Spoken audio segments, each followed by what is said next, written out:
At a party, she laughed and left with another man, announcing that our marriage was over. The next morning, she returned home still in yesterday's dress, clutching my wedding ring as if it were trash. That was before the unexpected phone call exposed her lover's troubling behavior. Before I discovered that she had been taking our retirement funds for 7 months, and before I realized this was more than just infidelity. It was a systematic unraveling. What I uncovered in the bank records would destroy her.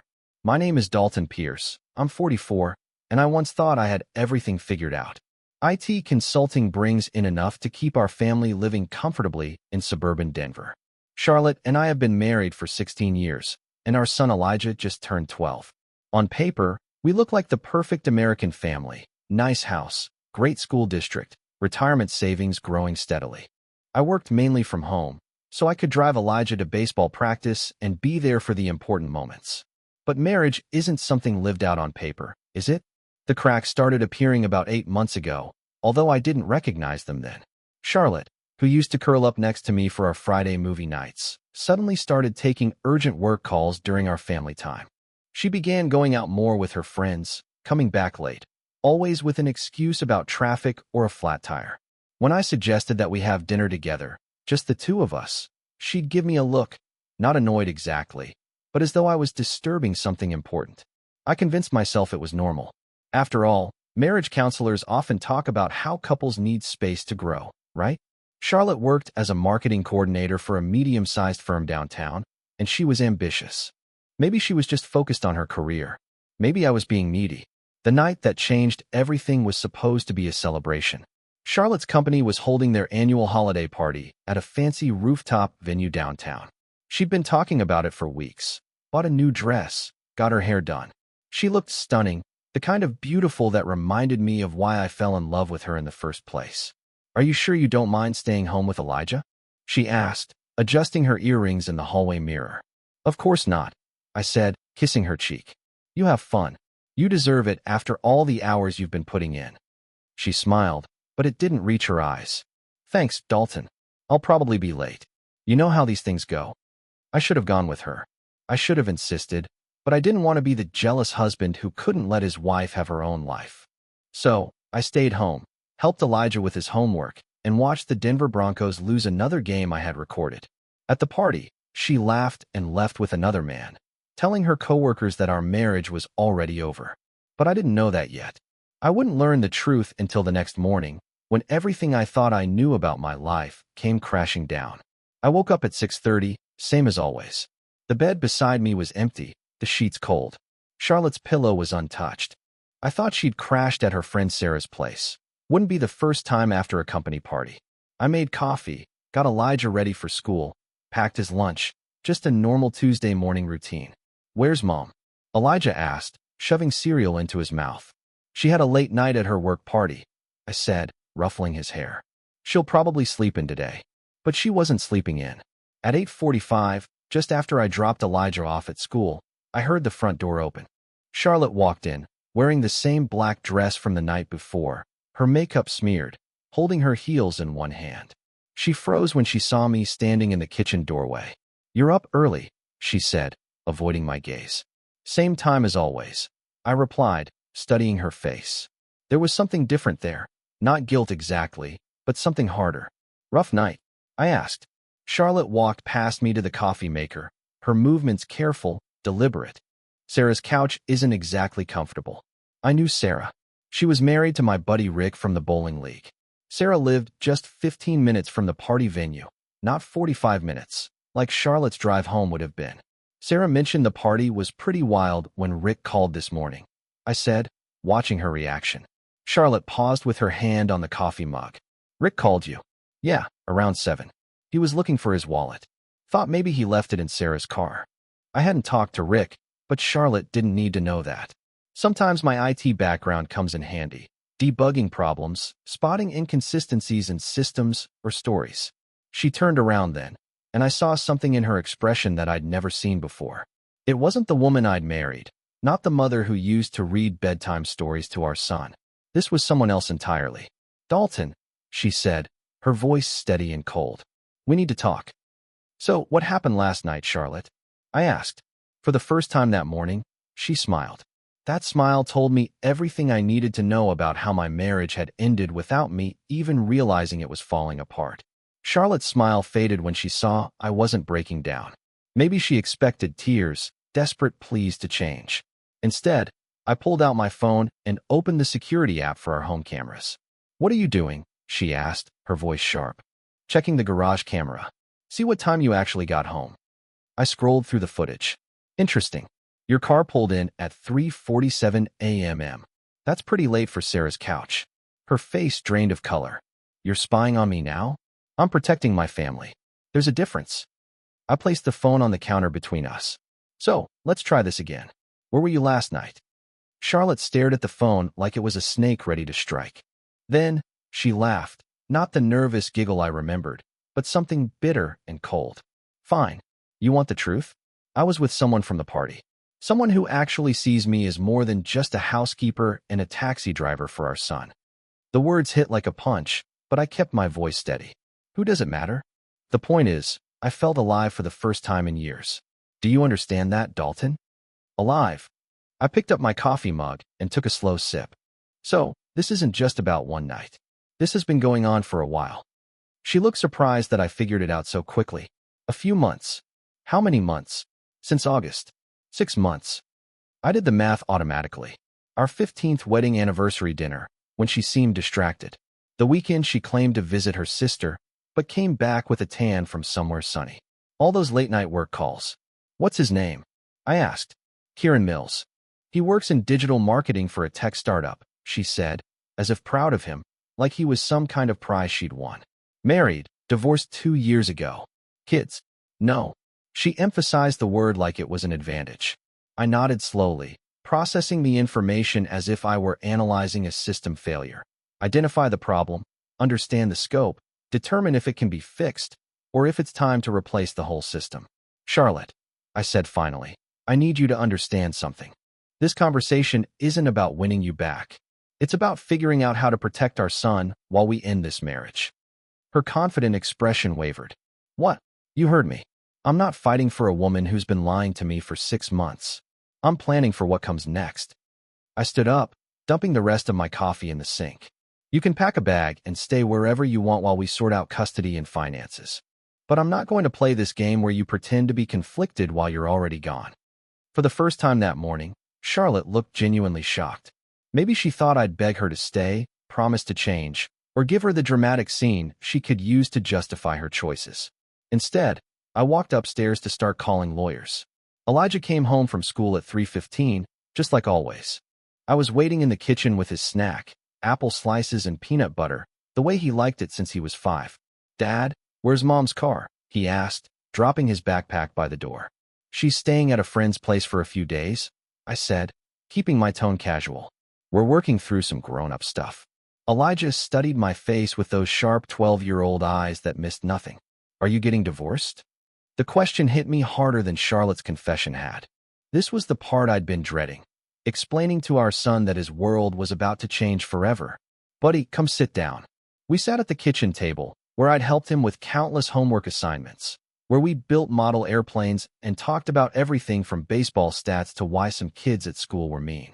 "Your mom and I are having problems that we can't fix," I said. "That doesn't mean we don't love you. That'll never change." "Is she coming back?" "She'll come get her things, and you'll see her regularly. But no, she won't be living here anymore." Elijah nodded slowly, like he was processing a complex equation. "Tommy's parents got divorced last year," he said. "He said it's weird at first, but you get used to it." "How do you feel about all this?" "Sad, but also," he paused, choosing his words carefully. "Mom's been different lately, like angry all the time, even when she was smiling." "Smart kid." He picked up on the tension I'd been trying to ignore. "Dad, did she do something bad?" I chose my words carefully. "She made choices that hurt our family, but that's between her and me, not you. You don't have to pick sides or worry about anyone's feelings except your own." "Okay." He grabbed an apple slice. "Can I still play baseball this spring?" "Of course. Nothing about your life has to change except where Mom lives." That evening, I called my brother Jake in Phoenix. Jake's a no-nonsense guy, the kind of guy who'd gone through his own divorce 5 years ago.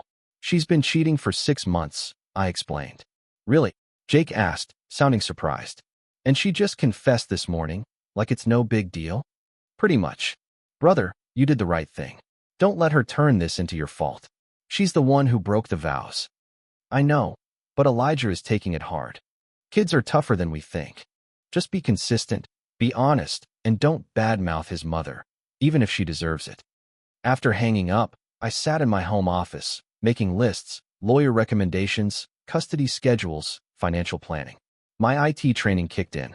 Break the complex problem into smaller tasks. Tackle them one by one. Charlotte had destroyed our life, but I wasn't going to let her control how we put the pieces back together. 3 days after Charlotte moved out to her friend's place, which we both knew was really Kieran's apartment, I received a call from an unknown number. Is this Dalton Pierce? The voice was female, professional but tinged with nervousness. Depends on who's asking. My name is Ivy Nash. I think we need to meet. It's about your wife and my brother. I set my coffee mug down carefully. Your brother being Kieran Mills? Yes. Can you meet me at Riverside Park tomorrow at noon? There's something you need to know about what Charlotte's really been up to. After she hung up, I stared at the phone for 10 minutes. Part of me wanted to ignore it. I'd already made my decision about the marriage, already contacted a lawyer, already started moving forward.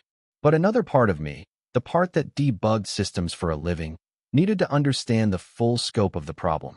The next day, I found Ivy Nash sitting on a bench near the playground, clutching a manila envelope like it contained classified documents. She was maybe 37, looking professional with tired eyes that suggested she'd been dealing with difficult people for a while. Thank you for coming, she said as I approached. I wasn't sure you would, I replied. At this point, I'm not sure of anything. What's this about? Ivy opened the envelope and pulled out a stack of photographs. These are from my brother's phone. Screenshots of text messages between him and your wife going back 7 months. 7 months, not 6 like Charlotte had claimed. I took the photos and began reading. The texts were worse than I imagined. Not just affair planning, but detailed discussions about Charlotte's exit strategy. How she'd been slowly moving money from our joint savings into a personal account. How she'd been documenting every argument we'd had. Every time I raised my voice, building a case to claim I was emotionally abusive in divorce proceedings. One message from Charlotte made my blood run cold. Dalton has no idea about the retirement fund transfers. By the time he figures it out, I'll have enough for a fresh start. How much? I asked, my voice tight. Based on these conversations, probably $40,000 so far, maybe more. $40,000. Money I'd earned through years of overtime, late-night client calls, and emergency fixes. Money we'd planned to use for Elijah's college, for our retirement, for the life we were supposed to be building together. Why are you showing me this? I asked. Ivy's expression hardened. Because Kieran isn't the first married woman my brother's been involved with. This is his pattern. He finds unhappy wives, convinces them their husbands are holding them back, helps them plan their escape, and then disappears once the divorce gets messy. He's done this before, 3 times that I know of. Always the same story. The woman leaves her husband, moves in with Kieran, then finds out he's already moved on to someone else. He leaves them broke, homeless, and alienated from their families. I studied Ivy's face. So why warn me? Why not warn Charlotte? I tried. She told me I was jealous of her happiness. Ivy shook her head. Look, I don't care what happens to your marriage, but you have a son, and you deserve to know what you're really up against. That evening, I did something that probably wasn't entirely legal, but felt absolutely necessary. I checked Charlotte's bank accounts, every one of them. She'd been clever about it. Small transfers, never more than $2,000 at a time, always with legitimate-sounding descriptions, emergency car repairs, Elijah's tutoring, medical expenses. But when I added them up over 7 months, the total was staggering. $63,000. She had taken $63,000 from our retirement savings and transferred it to an account I'd never seen before. I called my lawyer, Patricia Hendress, at 8 p.m. Patricia, it's Dalton Pierce. I know it's late, but this is urgent. What's wrong? Patricia asked. She was former military, the kind of attorney who didn't waste time with small talk. I explained about the missing money, the screenshots from Ivy, and Charlotte's apparent long-term plan to destroy me financially and legally. Can she do this? Can she just take money from our joint accounts? Technically, yes. But if we can prove she was planning to defraud you or hide assets, that changes everything. Email me those screenshots immediately. What about Elijah? If she's been planning this exit strategy for months, what's to stop her from taking him out of state? Nothing, unless we get ahead of this. I'm filing emergency motions first thing Monday morning.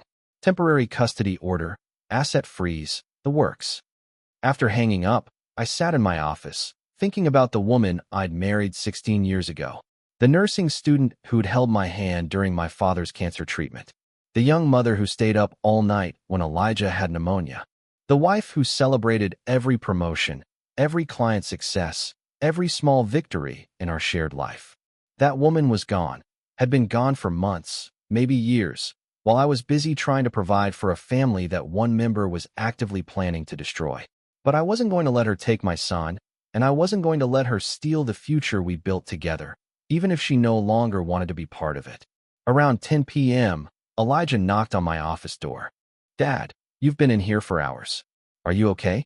I looked at my son, tall for 12, serious like his old man, but still young enough to believe that adults generally did the right thing. "Come here, buddy." He sat in the chair across from my desk, the same chair where he'd done homework while I worked late on client projects. "Elijah, I need to tell you something about what's happening with your mom and me. It's more complicated than I originally explained." "Is she trying to take me away from you?" The question hit like a physical blow. "Why would you ask that?" "She's been asking weird questions lately. Like, am I happy here? Do I ever think about living somewhere else? Would I want to meet her new friends?" He paused. It felt like she was testing me. Smart kid. Too smart for his own good sometimes. "I don't know what she's planning regarding custody," I said honestly. "But I want you to know that I'm going to fight for you. Not because you're a possession, but because you're my son, and this is your home." "What if she makes me choose?" "Then you tell her that 12-year-olds shouldn't have to make choices that adults created. And no matter what happens, I'll always be your father." The call came from Elijah's principal at 10:30 on a Thursday morning. "Mr. Pierce, we need you to come to the school immediately. Elijah got into a fight during recess." My son had never been in a fight in his life. He was the kid who helped others with their math homework, who brought home injured birds to nurse back to health. When I arrived at Jefferson Middle School, I found Elijah sitting outside Principal Morrison's office with a split lip and grass stains on his shirt. The other kid, a 7th grader named Derek, had a bloody nose and was crying to his mother about how unfair everything was. "What happened?" I asked, kneeling beside Elijah's chair. "Derek said stuff about Mom," Elijah replied. "Bad stuff." His voice was tight with anger and embarrassment. He said, "Everyone knows she's sleeping around, and that's why she doesn't live with us anymore." My jaw clenched. Small towns have big mouths, and apparently, word about Charlotte's situation had reached the middle school gossip network. "So you hit him?" he said. "You were probably a loser if your own wife didn't want to be married to you anymore." Elijah looked up at me with fierce 12-year-old loyalty. "I told him to take it back," he said. Principal Morrison called us into her office, where Derek's mother was demanding suspension, detention, and formal apologies. Karen Walsh, a woman I'd known since Elijah started kindergarten, wouldn't make eye contact with me. "Boys will be boys," I said calmly. "But my son needs to learn to handle conflicts without violence." "Your son attacked Derek unprovoked," Karen snapped. "According to witnesses, Derek was making inappropriate comments about my family situation," Morrison interjected. "While that doesn't excuse physical violence, it does provide context." I turned to Karen. "Maybe you and your husband could explain to Derek that spreading rumors about other families isn't appropriate playground behavior." Karen's face reddened. "Maybe if you'd kept better control of your wife, our children wouldn't have to deal with this kind of drama at school." The words hung in the air like smoke from a crashed aircraft. Principal Morrison looked horrified. Elijah's hands balled into fists. "Ma'am," I said, my voice deadly calm. "My personal life isn't up for discussion at a middle school discipline meeting. But since he brought it up, let me be clear. My son will not be bullied or shamed because of choices his mother made. If Derek wants to repeat gossip he heard from adults, he can deal with the consequences." I stood up. Elijah apologized to Derek for hitting him. "I'm sorry I hit you," Elijah said, not sounding sorry at all. But he added, "I'm not sorry for defending my dad." "Good enough," I said. "Let's go home." That evening, I sat Elijah down for one of the hardest conversations of my life. Buddy, I need you to understand something about what happened at school today. I know I shouldn't have hit Derek, he said. But Dad, the things he was saying, those things were probably true. The words tasted like ash. Your mom has been seeing another man. She's been lying to both of us for months. Elijah stared at me. So, Derek was right about your mom cheating? Yes. And about me being a loser? That's a matter of opinion. I managed a grim smile. But son, you can't fight every kid who says something mean about your family. There are going to be more comments, more whispers, more people who think they know her business. It's not fair. No, it's not. But fighting at school isn't going to fix anything. It's just going to make things harder for you. We sat in silence for a moment. Then Elijah asked, Dad, are we going to be okay? Like financially and stuff? Smart kid. Too smart. I won't lie to you. Your mom took a lot of money from our savings. Money we planned to use for your college. I saw panic flicker across his face, but I've been working since I was 16 years old, and I've never failed to provide for my family. You'll go to college. We'll keep this house. We'll be fine. What about Mom? Will she be okay? The question surprised me. After everything Charlotte had done, Elijah was still worried about her. Your mom made her choices. She'll have to live with the consequences.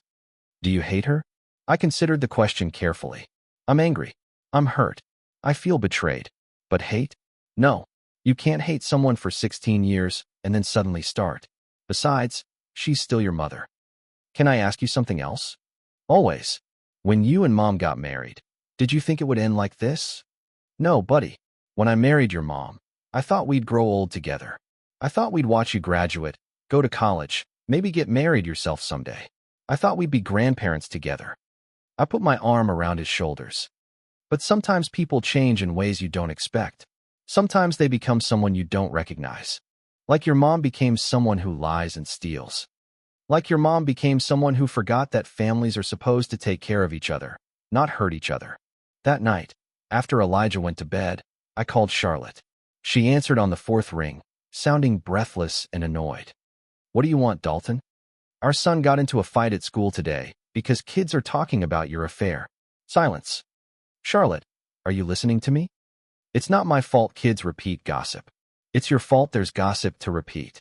My patience was wearing thin. Elijah is 12 years old. He shouldn't have to defend his family's honor on the playground. Maybe if you hadn't turned him against me.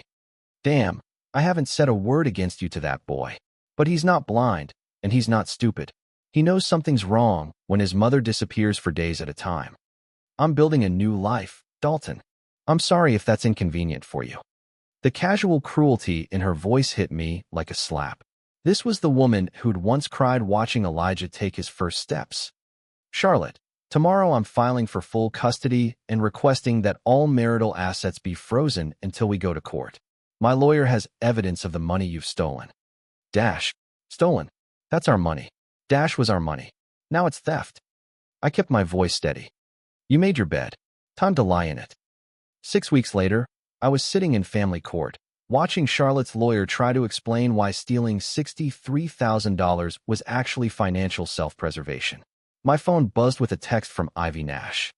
Kieran's gone. Disappeared 3 days ago. Charlotte's been calling me nonstop. I showed the message to my lawyer, Patricia, who smiled grimly. Right on schedule. Judge Margaret Foster was not impressed with Charlotte's performance. My wife sat at the defendant's table, looking like she'd aged 5 years in 2 months. The confident woman who had walked out on our marriage had been replaced by someone desperate and confused. Mrs. Pierce, Judge Foster said, can you explain these financial transfers to the court? Charlotte's lawyer whispered something urgent in her ear. Your Honor, my client was preparing for an inevitable divorce and securing her financial future by stealing from joint retirement accounts without her husband's knowledge or consent. The money was legally accessible to both parties. Dash. The pattern of deception documented here suggests premeditation to defraud, the counselor added. This wasn't financial planning. This was theft. During the lunch recess, Charlotte approached me in the hallway. She looked broken, desperate. Dalton, please. We can work this out without destroying each other. Where's Kieran? I asked. Her face crumpled. He's gone. Just disappeared. Any answer, calls, emails? Nothing. I went to his apartment. The landlord says he moved out 2 weeks ago. And the money you gave him? I didn't give him anything. She stopped, realizing she'd just confirmed another suspicion. How much, Charlotte? $28,000. The words came out as a whisper. He said we needed startup capital for when we moved to California together. I stared at the woman I'd loved for 16 years. And now he's gone, and I'm broke, and everyone thinks I'm a terrible person. Tears started flowing. I lost everything, Dalton. Everything. No, I said quietly. You threw everything away. There's a difference. That afternoon, Judge Foster awarded me full custody of Elijah, ordered the return of all stolen funds, though we both knew that wasn't happening, and granted Charlotte supervised visitation twice a month. As we left the courthouse, Charlotte made one last desperate attempt. I know you hate me, but please don't turn Elijah against me completely. I don't hate you, I said. Honestly, I pity you. You had a family that loved you, a life that was solid and good, and you destroyed it chasing something that was never real. She walked away crying, and I felt nothing but relief. 8 months later, Elijah and I were sitting in our new apartment, smaller than the house, but it felt more like home than anywhere we'd lived with Charlotte. I'd taken a promotion that required more travel, but the pay increase meant I could rebuild our savings faster. Dad, there's something I want to tell you, Elijah said one evening while we were making dinner together. What's up, buddy? I saw Mom last weekend during my visit. She's working at some retail store now, living in a studio apartment across town. He paused, choosing his words carefully. She asked me if I was mad at her. What did you tell her? I told her I wasn't mad, just disappointed. She made choices that hurt people, and now she has to live with those consequences. Smart kid, wise beyond his years. How do you feel about that? Sad for her, I guess, but not guilty anymore. He looked up at me. For a while, I thought maybe if I'd been a better son, she wouldn't have left. That was never about you, Elijah. Adult problems belong to adults. I know that now. That weekend, Sarah Mitchell, Detective Mitchell's younger sister, who taught 4th grade at Elijah's school, stopped by to pick up some lesson plans I'd helped her design for a technology unit. Sarah was smart, kind, and had never been married. We'd been talking more often lately, and I found myself looking forward to her visits. How are you adjusting to single parenthood? She asked over coffee. Better than I expected. Turns out it's easier when you're not constantly wondering what your partner is hiding. Any regrets about how things ended with Charlotte? I thought about it carefully. I regret that it happened at all. I regret that Elijah had to go through it. But I don't regret standing up for myself and protecting what mattered most, which was my son, my integrity, my future. Sarah smiled. Those are good things to protect. That night, as I was tucking Elijah into bed, he asked me something that caught me off guard. Dad, do you think you'll ever get married again? Maybe someday, if I meet the right person. Someone like Miss Mitchell. I looked at my son, wondering when he'd gotten so perceptive. Maybe. I think she likes you. What makes you say that? She laughs at your jokes, even the dumb ones. And she always asks about you when she sees me at school. Well, we'll see what happens. Dad. Yeah, buddy. I'm glad Mom left. The word shocked me. Elijah. I know that sounds mean, but I am. She was making everyone miserable, including herself. Now we're happy again. I sat on the edge of his bed, thinking about how much we'd both grown over the past year. You know what I learned from all this? I asked. What? That sometimes the worst thing that happens to you turns out to be the best thing that could have happened. It just takes a while to see it. Like, Mom leaving made room for better people in our lives. Exactly like that. As I turned off his light and headed to my own room, I realized something profound. I was genuinely happy for the first time in years. Not relieved, not grateful to have survived. Actually happy. Charlotte had done me a favor by showing me who she really was.